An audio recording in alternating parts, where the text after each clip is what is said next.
Hey guys, welcome back to this video. Let's continue on the fundamentals of the stock market. Today, we're going to continue the subject right after the orders and the prices, and we'll talk about the players of the market. Again, all of these will contribute to how the prices of the market will fluctuate, so please make sure that you listen in to the end of this video. Knowing who the player is in the stock market is very important. And what I mean by that is, if you recall the previous video, we discussed the level 2 or the book, and this shows you how the prices of the market will fluctuate based on the orders. And recall there is a key person within that 10 people that we were talking about. One of them had a huge number of shares compared to many others. They had roughly, I think, 45,000 shares out of the 100,000. So meaning that if you know this person is going to sell their share, you can probably guess the price would fall dramatically, right? So wouldn't it be nice if you know who are these key players in this market that's trading this stock that you are also trading in, so you can plan your strategy accordingly? Well, different people trade differently, and this is very important. So for example, someone who is a retail trader, like for example, maybe when you first start, or at least when I first started, I don't really understand what's going on. And I thought good news always means that the price is gonna go up. But this is very different. If you ever traded, you will know that when a good news comes out, often you actually see a price decrease in many of the large stocks. So why does this happen? Well, let's talk about the mutual funds. Okay, so I talked about the mutual fund in my prior video. So if you don't know what a mutual fund, please watch that.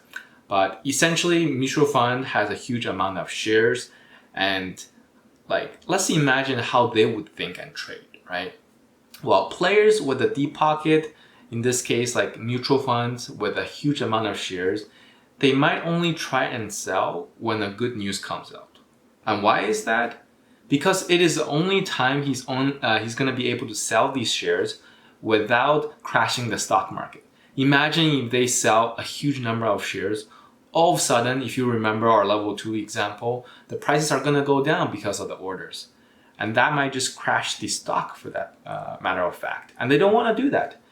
So if you knew that a mutual fund is going to sell a huge number of their shares, then maybe you want to sell before they actually make that choice, or you may want to wait until the mutual fund have sold their stocks so the price drops 10% before you actually buy more of that stocks, instead of buying when the good news comes out and all of a sudden you see the price goes down 10%, so you pretty much lost 10% in profit already.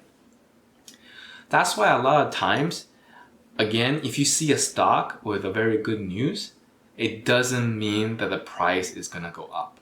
In fact, again, often the price will actually go down. And that's because of these big institutions who are part of these investing for these stocks.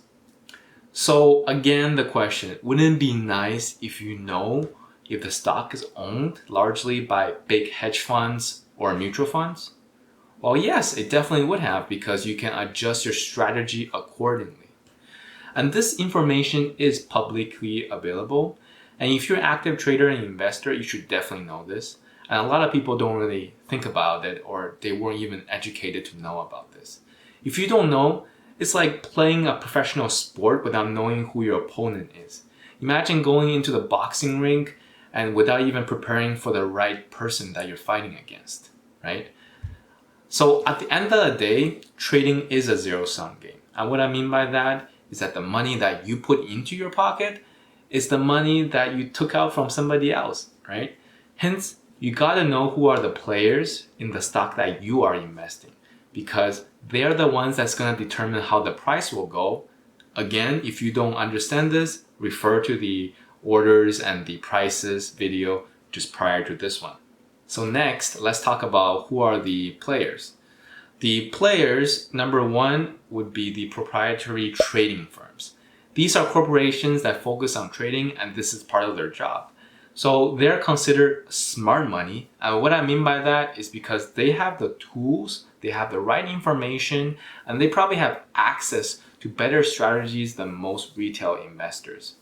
And they will take advantage of these small inefficiencies in the stock market, and they'll try to get in and get out quick so they can make money fast.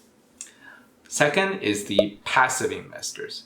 These are the people that, if you watch one of my prior videos I talked about, that invest in long-term strategy, right? And this is what I suggest as well, especially if you do not have the time to educate yourself about the stock market.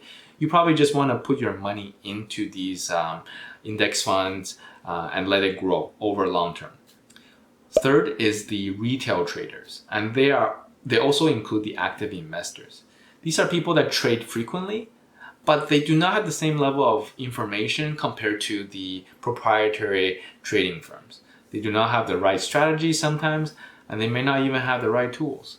So they could be considered as dumb money to these trading firms. And what I mean by that is because trading firms and professional traders, they look to get into stocks where there is a huge percentage of retail traders. Because they know that they're less experienced than them, they would be able to win more easily by joining a game like this. And what I mean by that is, imagine if you are a professional player, right? Of course, you want to play against people who have less experience than you or less technique than you, so that you will have an easier chance of winning. Number 4 is portfolio managers. And portfolio managers are people that's managing the mutual fund. They oversee these big funds, which could have hundreds of millions of dollars. Again, I talked about mutual fund in my previous video, so please check it out if you haven't seen it before.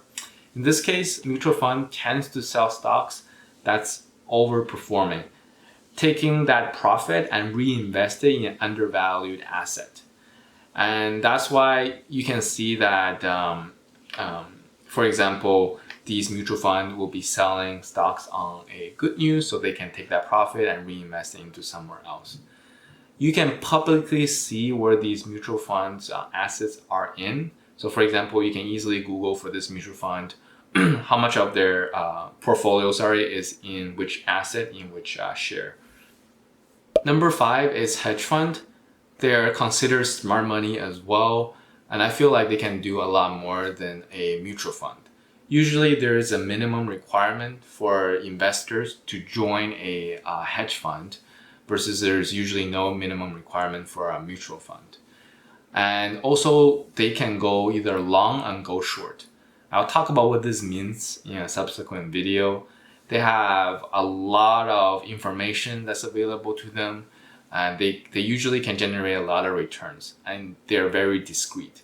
What I mean by that is their positions aren't often publicized, and usually if you know it, it's already when the order has been completed. So it's very difficult to track them. So these are the top players, and I hope you can see that by understanding who these players are, you can better predict how the price of the stock will go. As an active trader, you need to get into the mindset of thinking how others are evaluating the stock. Because of their evaluation, that's the point of what's going to drive the orders and hence the prices. It is not the news, it is how others evaluate and perceive the stocks. So now that every time you pick a stock to trade, you'll definitely look into the institutional ownership and adjust your strategy accordingly. I hope you enjoyed this video, and I hope I'm bringing a lot of great content. And I definitely need you guys' support. So if you enjoyed this video, please remember to like and subscribe. Thank you.